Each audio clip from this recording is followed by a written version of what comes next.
말씀은 열왕기하 8장 16절입니다. 16절.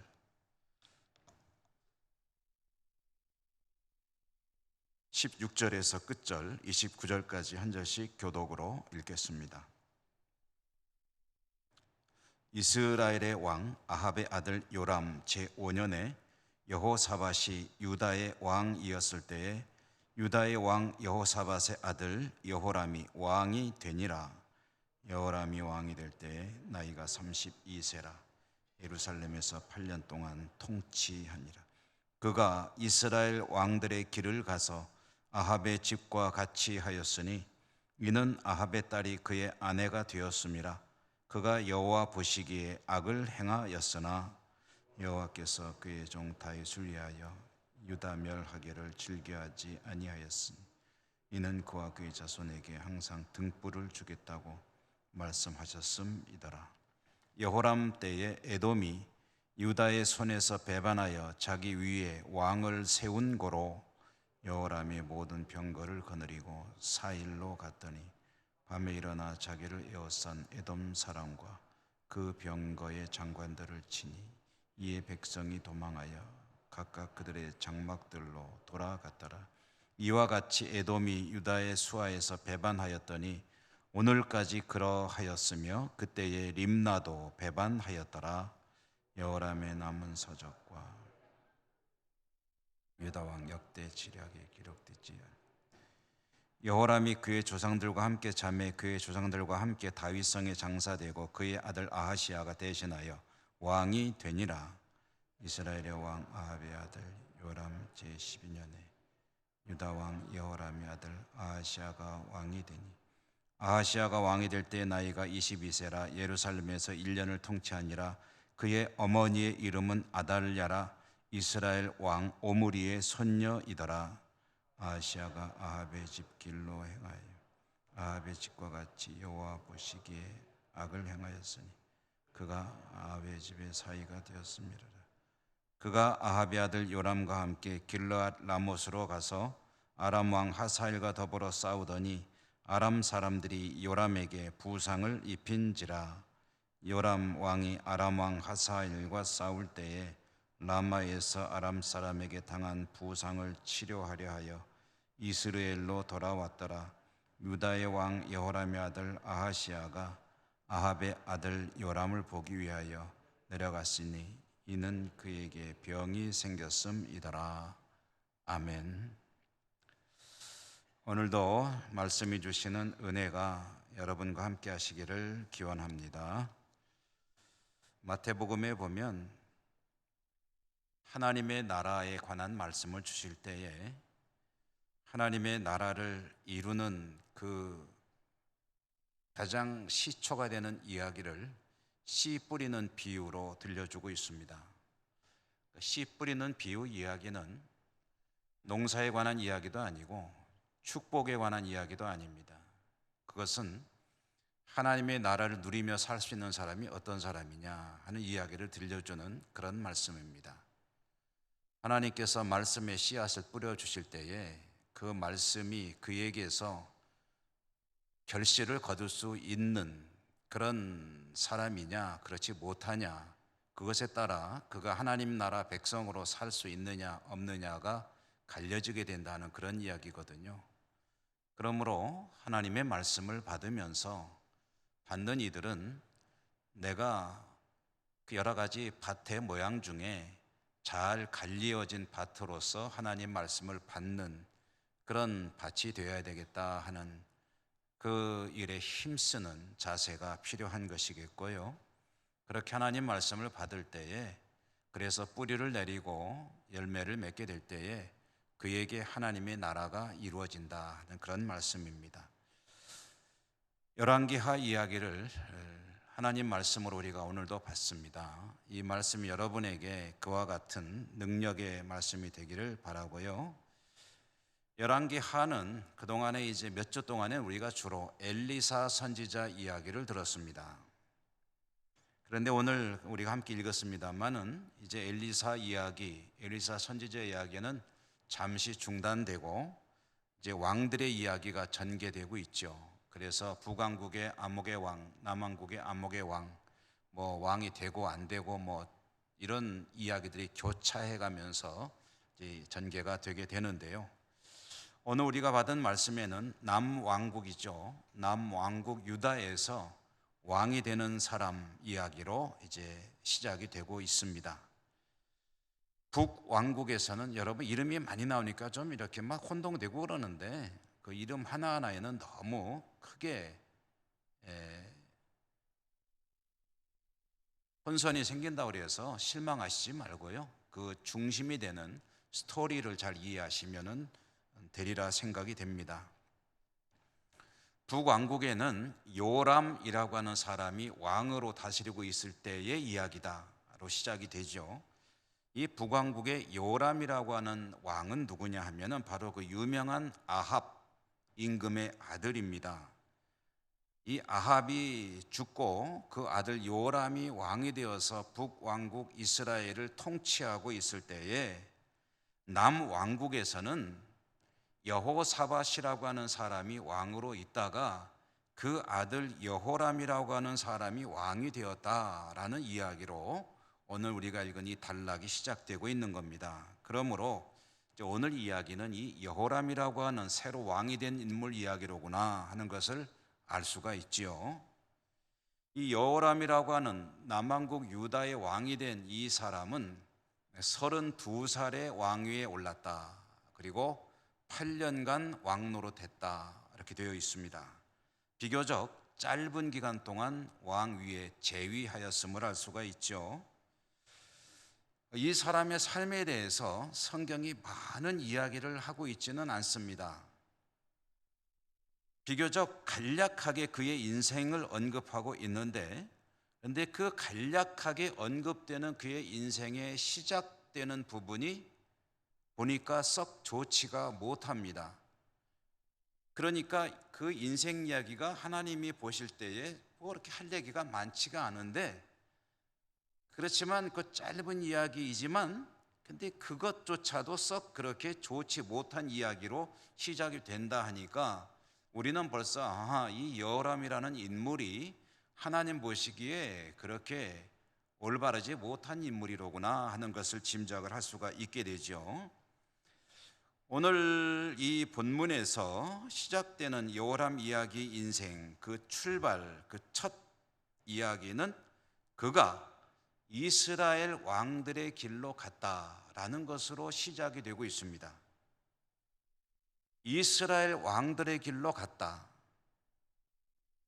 열왕기, 왕들의 이야기, 이스라엘의 역사이면서 또 왕들의 이야기인 이 성경에 보게 되면 왕들이 북왕국 이스라엘이든 남왕국 유다든 이 왕들이 가는 길을 크게 두 가지로 나누는 것을 볼 수가 있습니다. 이것은 제가 여러 차례 말씀드렸기 때문에 여러분들 가운데 아마 들으시면은 그 이야기 하고 기억이 나실 겁니다. 왕들이 가는 길은 크게 성경이 둘로 분류하는데 그 두 가지가 뭐냐면은 하나는 다윗의 길이고 하나는 여로보암의 길입니다. 다윗이라는 사람의 그 인생길을 따라간 왕이었느냐 아니면은 여로보암이라고 하는 그런 왕의 인생길을 따라간 왕이었느냐, 이렇게 두 종류로 나누는데요. 다윗의 길은 어떤 길이냐? 여러분 뭐 다윗은 워낙에 우리가 잘 아는 그런 성경 속의 인물이니까 다윗의 길 하면은 이게 좋은 길이겠구나 하는 것을 눈치를 챌 수가 있죠. 다윗은 어떤 사람이었습니까? 하나님 마음에 꼭 드는, 하나님 마음에 합한 사람이었다. 그런 다윗이 살았던 인생길, 그러니까 하나님 보시기에 선한 믿음의 길을 걸어간 사람, 그런 왕들을 보통 다윗의 길로 행하였다, 이렇게 성경이 표현하고 있죠. 다윗은 물론 사람이기 때문에 하나님 앞에 죄도 많이 지었고 부족함도 많이 있었습니다. 그러나 근본적으로 그 중심에서는 하나님을 깊이 사랑하고 하나님을 가벼이 여기지 않으며 하나님의 말씀에 따라 살려고 애를 썼던 그런 인물 아니겠습니까? 하나님을 정말 사랑하는 나의 힘이 되신 여호와여, 내가 하나님을 사랑합니다 라고 고백했던 것처럼 하나님을 깊이 사랑하는 그런 사람이었죠. 그래서 그의 인생에 실수가 많이 있음에도 불구하고 하나님은 다윗과 그의 삶을 축복하셨고요. 그러므로 다윗의 길로 간 사람이었다라고 한다면 그것은 그가 믿음을 위해서 애쓰는, 하나님 앞에 신실하게 살려고 애쓰는 사람이었다라는 것을 이제 의미하는 것이겠습니다. 또 하나의 길, 여로보암의 길은 그러면 어떤 것이냐? 여로보암의 인생을 간략하게 살펴보면은 그 여로보암의 길이 어떤 것인지를 알 수가 있습니다. 여로보암이라고는 인물은 원래 왕족이 아닌데 하나님의 섭리와 역사 가운데 이 통일 이스라엘 왕국을 둘로 쪼개서 그 중에 큰 덩어리 북왕국 이스라엘을 다스리게 된, 하나님이 그를 왕으로 세우신 거죠. 그래서 북왕국 이스라엘의 왕이 되었던 그런 인물입니다. 그는 하나님의 놀라운 은혜를 입은 사람이었습니다. 하나님으로부터 약속도 받았습니다. 무슨 약속이냐? 다윗이 받은 것과 크게 다르지 않은 그런 엄청난 약속을 하나님이 여로보암에게 주셨습니다. 그 내용은 뭐냐 하면 그가 만약에 다윗처럼 하나님 앞에 신실한 믿음으로 살아간다면 그 본인은 물론이고 그 후손들에게 왕위가 계속해서 이어질 것이다. 대를 이어서 내 후손들이 북왕국 이스라엘을 다스릴 것이다 라고 하는 축복의 약속을 받았습니다. 만약에 그렇지 못하다면 이제 그 반대 현상이 그의 삶 가운데 벌어지게 되겠죠. 그런데 여로보암이 어땠느냐? 왕이 된 이후에 그는 자기가 다스리는 북왕국 이스라엘을 우상의 나라로 만들었습니다. 왜 우상의 나라로 만들었느냐? 여로보암은 그 마음속에 어떤 염려, 걱정, 두려움을 가지고 있었냐 하면은 하나님을 섬기는 이 성전, 솔로몬 성전이 남왕국의 수도인 예루살렘이 있지 않습니까? 그러니까 이스라엘 백성들은 남쪽 유다의 사람들이든 북쪽 이스라엘 사람들이든 하나님께 제사를 드리려면 예루살렘으로 가야 됩니다. 그러면 자기가 다스리는 나라 북왕국 이스라엘의 백성들이 하나님께 제사를 드리기 위해서 이제 남왕국 예루살렘으로 가야 돼요. 우리나라로 친다면 북한 사람들이 서울로 와야 되는 거예요. 그러니 이 여로보암의 마음속에는 어떤 걱정거리가 있냐면은 이 사람들이 남쪽으로 갔다가 성전이 예루살렘에 있기 때문에 거기에서 그냥 눌러 앉아가지고 안 돌아오면 어떡하나? 사람들이 나를 버리고 다 남쪽으로 가서 다윗의 가문을 쫓아가면 어떡하나 하는 그런 걱정을 하고 있었습니다. 그러면 그와 같은 상황을, 현상을 미리 예방하려면 어떻게 되겠나 하면은 이 백성들이 예루살렘 성전으로 가는 것을 막아야 되겠다. 못 가게 되겠다. 그럼 어떻게 하면 못 가게 할 수 있나? 제사를 꼭 예루살렘으로 갈 필요 없이 이 북왕국에서도 드릴 수 있게 만들면 될 거 아니냐? 성전을 만들자는 거죠. 그래서 이 여로보암은 자기가 다스리는 북왕국 지역에서도 가장 북쪽과 남쪽 두 도시에다가 금송아지를 만들어 놓았습니다. 그리고 이 금송아지가 우리 민족을 구원하시고 그리고 돌보시는 하나님이시다 라고 백성들에게 교육을 시켰습니다. 그러므로 너희들은 이제부터는 예루살렘으로 굳이 갈 필요 없이 이 가장 북쪽에 있는 단에 있는 이 상에게나 또는 가장 남쪽 베델에 있는 이 상에게나 그곳에 가서 제사를 지내면 된다. 남왕국으로 갈 필요 없다라고 딱 선을 그어버린 거예요. 마치 우리나라가 해방이 되고 한동안은 자유롭게 왕래가 했지만 어느 날 38선이 딱 그어지고 왕래를 할 수 없게 된 것처럼 여로보암이 선을 딱 그어버린 겁니다. 이제는 가지 말라는 거예요. 그리고 가지 않도록 하기 위해서 우상을 2개를 만들어 가지고 거기에서 제사를 지내도록 그렇게 한 것입니다. 이 일은 여로보암이 그 백성들로 하여금 하나님이 아니라 우상을 섬기게 하는 일을 행한 것이고 이제 이 일로 인해서 여로보암은 하나님이 아니라 우상을 섬기는 사람의 대표 선수가 된 거죠. 상징적인 인물이 된 것입니다. 그러므로 이제 다윗의 길, 여로보암의 길 하면은 극단적인 하나님이냐 아니면 우상이냐, 이 둘 중에 어떤 것이냐, 그가 어떤 쪽의 인생을 산 사람이냐를 표현해 주는 그런 이제 관용어가 되어 버린 것입니다.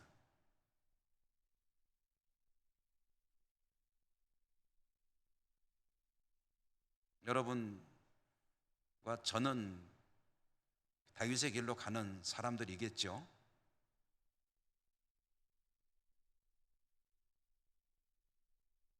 할렐루야. 다윗의 길로 가는 그런 삶의 일관성 있게 우리에게 이루어지기를 바랍니다. 자, 그래서 이스라엘과 유다 왕국의 이 왕들에 대해서 성경이 평가를 하는 겁니다. 그는 다윗의 길로 행하였다, 여로보암의 길로 행하였다. 두 가지 중에 하나입니다. 중간은 없습니다. 어느 쪽으로 주로 치우쳤느냐에 따라서 다윗의 길로 행하느냐, 여로보암의 길로 행하였느냐라고 성경이 평가를 합니다. 자, 그러면 오늘 말씀을 보십시다. 이 남왕국 유다의 새로 32살의 왕이 된 여호람이라고 하는 이 인물, 이 사람은 남왕국의 왕입니다. 북왕국이 아닙니다.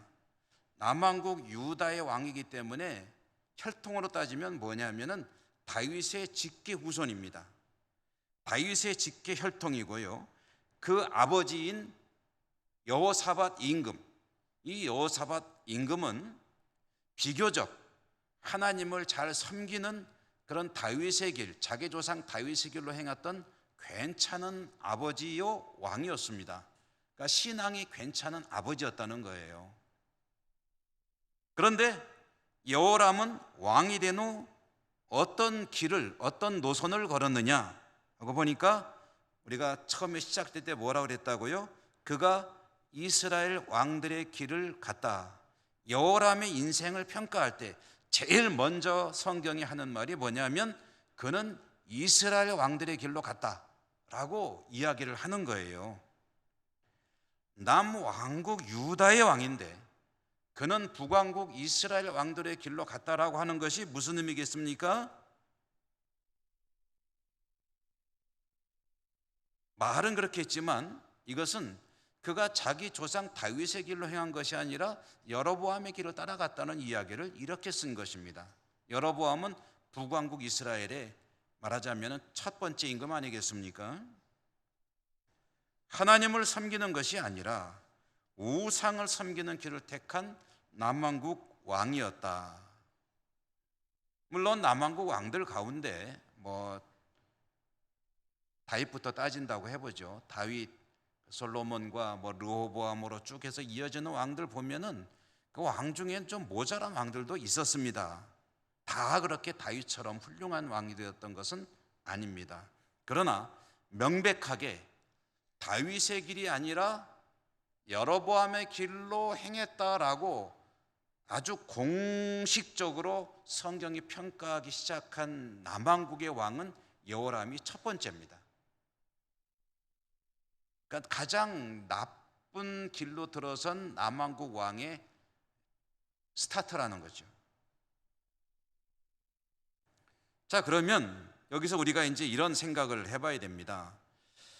그 혈통도 그렇고 남왕국은 북왕국하고는 좀 분위기도 다르고 그래서 굳이 그럴 필요가 없었을 터인데 왜 자기 좋은 전통, 조상들의 전통을 버리고 북왕국 이스라엘의 여로보암의 길을 따르는 그런 인생을, 그런 노선을 선택한 것일까? 그는 왜 그런 삶을 살았을까? 남왕국 왕으로서 북왕국 왕들의 길을 따라간 그 악한 길을 가게 된 이유가 무엇일까? 그 이유를 성경이 밝혀주고 있습니다.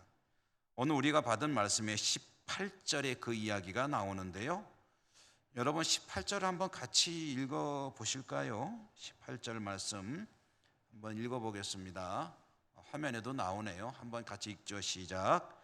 그가 이스라엘 왕들의 길을 가서 아합의 집과 같이 하였으니 이는 아합의 딸이 그의 아내가 되었음이라. 그가 여호와 보시기에 악을 행하였으나. 여러분, 이유가 나오죠. 왜 그렇다고요? 그 아내가 아합의 딸이었기 때문이다. 자, 여러분, 이제 족보를 좀 따져볼 텐데 머릿속에다 족보를 좀 그려보시는 것도 좋겠습니다. 북왕국이 있습니다. 그리고 남왕국이 있습니다. 북왕국의 임금은 아합입니다. 이때의 남왕국의 임금은 여호사밧입니다. 이 아합의 아내는 시돈의 공주 출신인 이세벨입니다. 이 아합과 이세벨 사이에 딸이 있는데 그 딸의 이름이 앞에는 안 나오지만 뒤에 나오는데 아달랴라고 하는 딸입니다. 그러니까 아합의 딸 아달랴가 북왕국의 공주입니다. 남왕국 유다에는 여호사밧이 있고 그 여호사밧의 아내 이름은 나오지 않습니다만은 그 아들이 누구냐면 오늘 우리가 이야기하고 있는 여호람입니다. 그러니까 여호람은 남왕국 유다의 왕자였던 거죠. 근데 이 여호람의 아버지 여호사밧과 아달랴의 아버지 아합이 이 북왕국과 남왕국의 임금이 사돈을 맺습니다. 두 사람이 왕자와 공주가 결혼을 하는 거예요. 사돈을 맺게 되고요. 북왕국의 공주 아달랴가 남왕국 왕자 여호람에게로 시집을 왔습니다. 그런데 그 여호람 왕자가 이제 왕이 되었습니다. 아버지 뒤를 이어서. 그러면은 이 북왕국 출신 아달랴 공주 이제 왕비가 됐죠. 이 사람이 뭐가 된 겁니까? 남왕국 유다의 왕비가 된 것입니다. 그러고 나서 여호람은 자기 아버지 여호사밧과는 달리 북왕국 이스라엘 왕들의 길을 걸어갔다. 즉 여로보암의 길을 걸어갔다라고 성경이 전해주고 있는 겁니다. 왜 그렇다고요?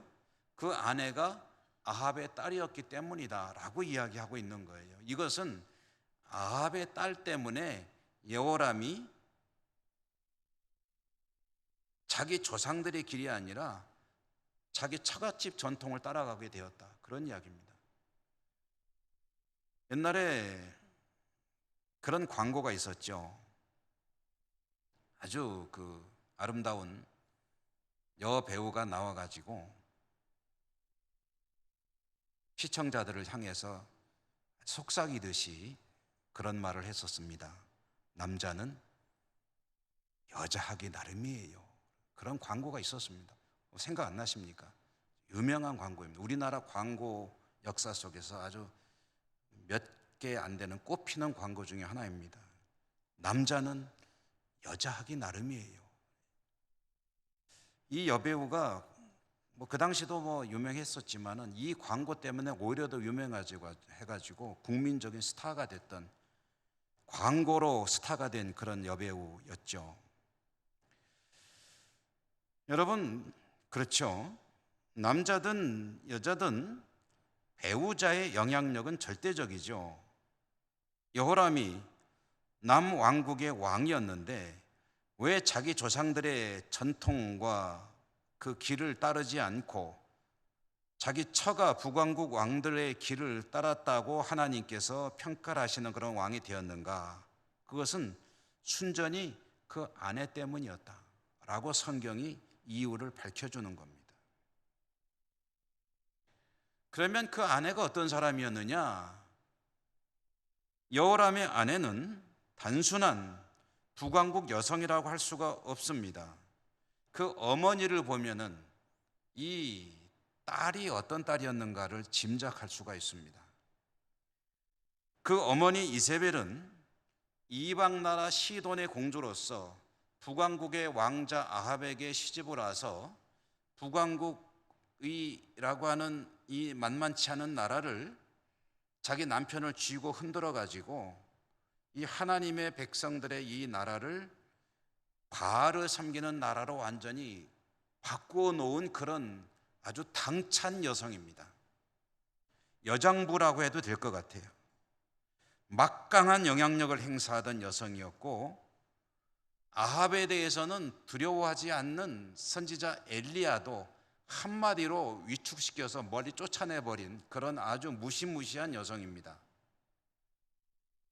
그 이세벨의 딸이 아달랴인데요, 그 어머니의 딸답게 남왕국으로 출가해서 자기 남편을 조상들의 전통이 아니라 자기 처가의 전통을 따르는 그런 우상을 따르는 왕으로 변화시켜버린 겁니다. 자, 그러면 이제 이거 누구 잘못입니까? 여호람의 물론 그런 과오도 있겠지만 이런 사돈을 맺은 그 아버지가 문제가 아니겠습니까? 여호사밧 임금. 도대체 여호람 왕의 아버지 여호사밧은 북왕국의 문제를 너무 잘 알고 있는데 왜 그 북왕국 아합과 사돈을 맺는 그런 어리석은 선택을 한 것일까? 왜 그랬을까요? 우리 성도님들, 여러분들께서 혹시 그런 상황에 처한다면 사돈 맺으실까요? 아마 지금 같으면 이건 이제 뭐 안 맺는다고 얘기를 하시겠죠. 그런데 이게 모릅니다. 그 상황에 처해 보면 어떨지 몰라요. 그러니 북왕국, 이 남왕국 여호사밧 임금은 도대체 북왕국 아합과 왜 사돈을 맺은 것이냐? 한마디 이유는 한 가지밖에 없습니다. 외교적인 계산입니다. 정치적으로, 경제적으로 여러 가지 면에서 이 남왕국은 북왕국에 비해서 상당히 손색이 있는 약한 나라입니다. 말씀드렸죠. 12부족으로 이루어진 통일왕국 이스라엘에서 나라를 둘로 쪼갤 때 12 중에 10, 그러니까 12분의 10, 그대로 해보면 6분의 5죠. 6, 8, 48 해서 한 80% 이상을 북쪽에서 가져가 버린 거예요. 남쪽에 남은 거는 겨우 잘해야 20% 정도. 그러니 남왕국은 항상 북왕국에 비해서 국력에서 열세입니다. 약한 나라 임금으로서 여호사밧 임금은 물론 하나님을 의지하는 것이 당연한 것인데 현실적인 계산을 한 것이죠. 북왕국과 사돈을 맺음으로써 이 나라의 안녕 질서와 안보, 외교적인 어떤 위상 이런 것들을 확보하려는 차원에서 선택한 것이 혼인동맹 정책이다. 여러분 그런 얘기 많이 들으시잖아요. 정계든 재계든 어떤 분야에서 최고 위치에 올라간 사람들은 자기 집안끼리 혼인을 맺고 해가지고 자기들의 아성을 구축하고 다른 사람들이 잘 못 들어오게 방을 해가면서 자신들만의 세상을 이루고 살아간다는 이야기. 그 뭐 눈으로 본 건 아니니까 제가 뭐 그럴 기회도 한 번도 없었고, 그렇지만 뭐 드라마를 통해서 보거나 영화를 통해서 보거나 소설을 통해서 보거나 가끔가다 뉴스를 통해서 보거나 하면은 그런 세상을 살아가는 사람들의 이야기. 근데 이제 이게 왕들의 세계에서도 마찬가지인 거예요. 그리고 이와 같은 이 DNA는 어디서부터 온 것이냐면은 그 조상 솔로몬으로부터 온 것이겠죠. 솔로몬은 아버지 다윗으로부터 신앙을 물려받았지만 그가 택한 현실적인 부국 강병 정책의 핵심은 어디 있냐면은 주변 나라들과 혼인 정책, 혼인 동맹을 맺음으로 이 국가의 어떤 위상을 높이는 이집트 공주를 아내로 데려오고, 주변에 얼마나 많은 여성들을 아내로 데려왔는지 아내를 셀 수가 없는 거예요. 성경이 말하기를 뭐 1000명인지 뭐 수천 명인지 뭐 몇 명인지 그거는 뭐 그대로 믿어야 될지 모를 만큼 많은 아내를 거느리고 살았다는 거 아닙니까? 그런데 그렇게 많은 아내를 거느리고 살다 보니까 그 아내들이 시집을 오면서 그냥 오느냐, 그냥 오는 게 아니에요. 뒤에다가 수레를 달고 옵니다. 무슨 수레입니까? 우상술은 실은 수레. 그래서 가마를 타고 오게 되면 가마 뒤에 돌돌돌돌 따라오는 수레가 있고 그 수레에는 그 나라의 우상에 실려서 같이 오는 거예요. 그러면 솔로몬은 우상도 데리고 왔냐? 그러면 저쪽 저기 빈자리 있죠, 거기다 갖다 놔 해가지고 감람산에 우상들을 모아놓는 공원을 만들어 주었습니다. 그래서 감람산이 우상으로 덮이는 그런 상황이 돼버린 거예요. 여러분 예루살렘 도성에서 이렇게 눈만 돌리면 동쪽으로 눈만 돌리면 감람산이 보이거든요. 거기 우상들이 질비하게 쫙 서 있는 거예요. 솔로몬이 그런 나라를 만들었다고요. 그리고 그 동기가 뭐냐? 이 나라의 안녕 질서는 어디에 있느냐 하면은 하나님에게 있다고 생각하면 하나님만 의지했겠죠. 근데 하나님만 가지고는 부족하다고 생각했나 봐요. 그래서 주변 나라들과 그와 같은 동맹을 맺게 되었는데 그 DNA가 지금 여호사밧에게 이어지고 그리고 여호람에게 이어지는 거예요. 그래가지고 이 나라의 안녕 질서를 위해서, 안보를 위해서 북왕국하고 혼인을 맺어야 되겠다. 자, 여러분, 여기에 이 인간적인 계산, 결국 자신의 아들과 후손들, 자기 백성들을 지키려는 의도였다고 할지라도 하나님을 의지하는 것이 아니라 이와 같은 인간적인 계산으로 택한 방법이 결국은 어떻게 되었습니까? 결국은 자기 아들을 망가뜨리고 자기 백성들을 힘겨운 상황들을 이끌어가는 그런 정책이 되어버리고 마는 것 아니겠습니까?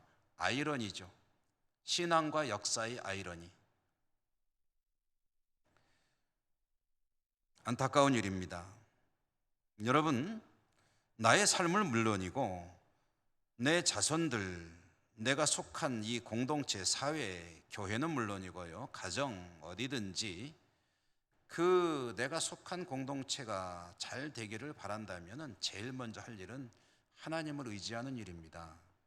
인간적인 계산이 하나님을 의지하는 것을 앞서서는 안 됩니다. 하나님이 주시는 지혜로 여러 가지 일들을 행할 수는 있겠죠. 그러나 그 바탕은, 그 근본은 성경이어야 합니다. 성경적인 그런 가치관을 벗어나는 인간적인 사고방식은 자신도 무너지고 자손들도 자기가 속한 공동체도 무너지게 만드는 그런 첩경이 되고 맙니다. 안타까운 일이죠. 자, 어쨌든 이렇게 북왕국 여로보암의 길, 우상을 섬기는 길로 가게 된 여호람 임금, 그는 악한 왕이었습니다. 그리고 악한 왕에게는 하나님께서 심판을 행하시겠죠. 그런데 오늘 성경에 보면은 또 하나님도 참 하나님께서 심판을 하지 않으셨다라는 이야기를 전해줍니다. 이유가 뭐냐 하고 보니까 다윗 때문에 그랬다. 정확히 말하면 다윗에게 주신 언약 때문에 다윗의 얼굴을 봐서 후손들을 바로 심판하지 않고 참아주셨다라고 성경이 전해주고 있습니다. 오늘 우리가 읽은 말씀 아까 18절 읽었죠? 19절 한번 읽어보실까요? 19절 한번 같이 읽겠습니다. 19절 시작. 여호와께서 그의 종 다윗을 위하여 유다 멸하기를 즐겨하지 아니하셨으니 이는 그와 그의 자손에게 항상 등불을 주겠다고 말씀하셨음이더라. 아멘. 이 말씀의 뜻은 그런 얘기입니다. 하나님께서 당장 심판하셔야 되는데 다윗을 생각해서 심판하지 않고 용서하고 계셨다, 아니면 참고 계셨다, 뒤로 미루고 계셨다, 이런 이야기가 되겠습니다. 하나님 앞에 문제투성이 왕이고 그런 나라, 그런 백성이 되어버렸지만 하나님은 당장 심판하지 않으십니다. 물론 나중에는 유다 왕국은 나중에 망하죠. 그러나 그것은 결국 하나님께서 더 이상 참을 수 없을 만큼, 방치해둘 수 없을 만큼 나라가 악해졌기 때문에 하나님께서 참고 기다리시다가 이제 그런 조금은 충격적인 방법을 쓰셔가지고 나라는 망해 버리게 하셨지만, 그러나 그것도 결국은 하나님께서 그 백성을 구원하시는 한 방법 중에 하나였습니다.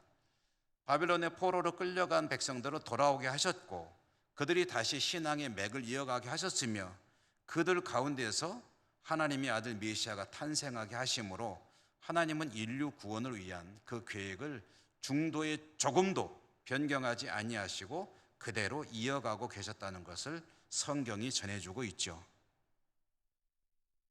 하나님은 하나님의 약속을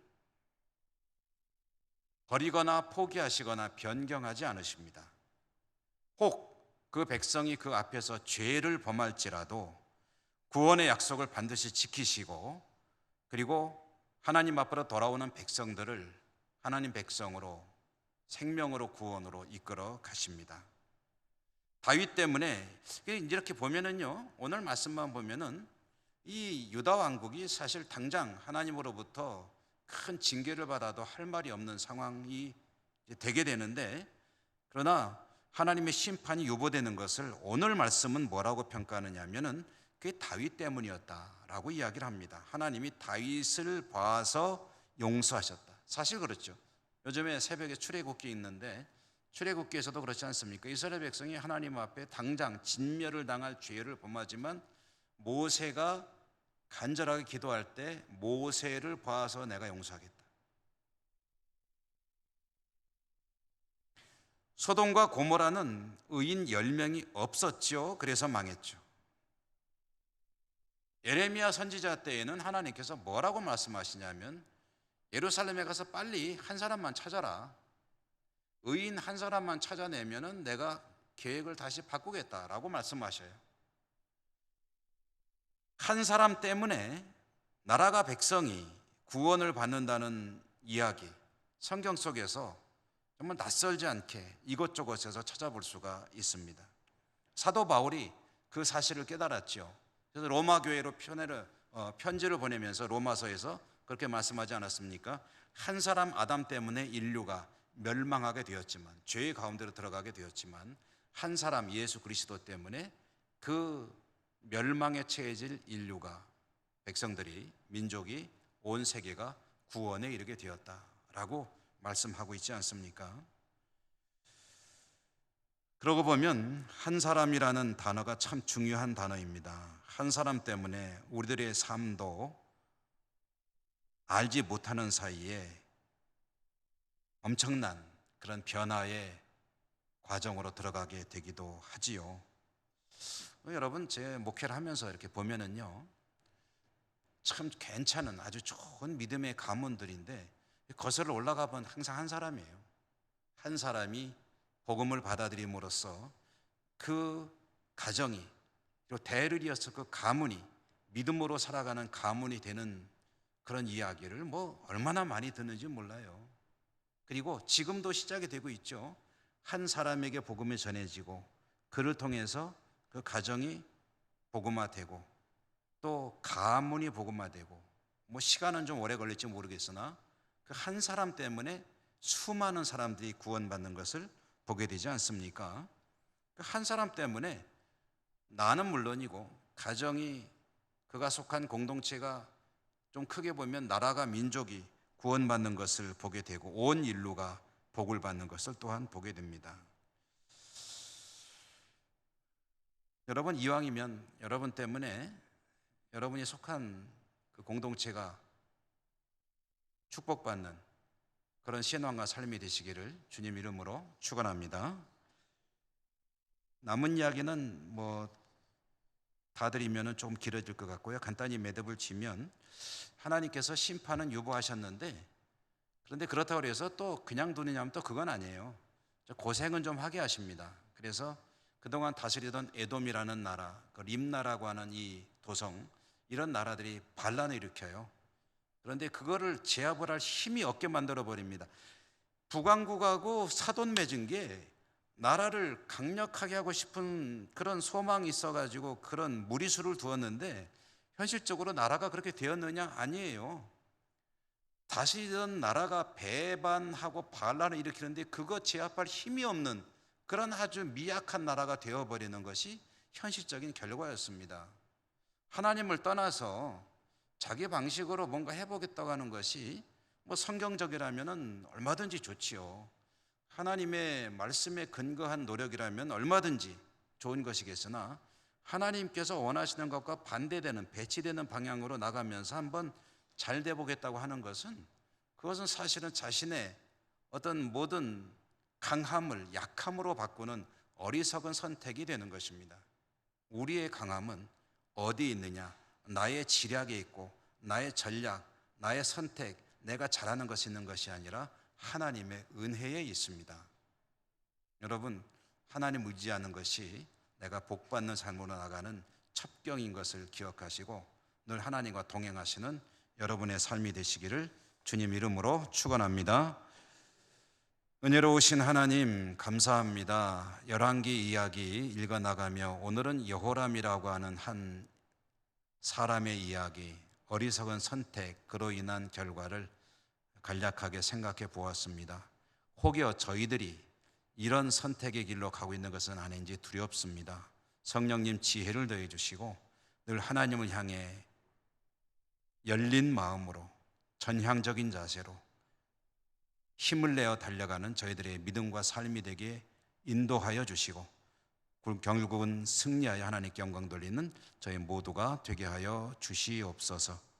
예수님 이름으로 감사하고 기도드립니다. 아멘.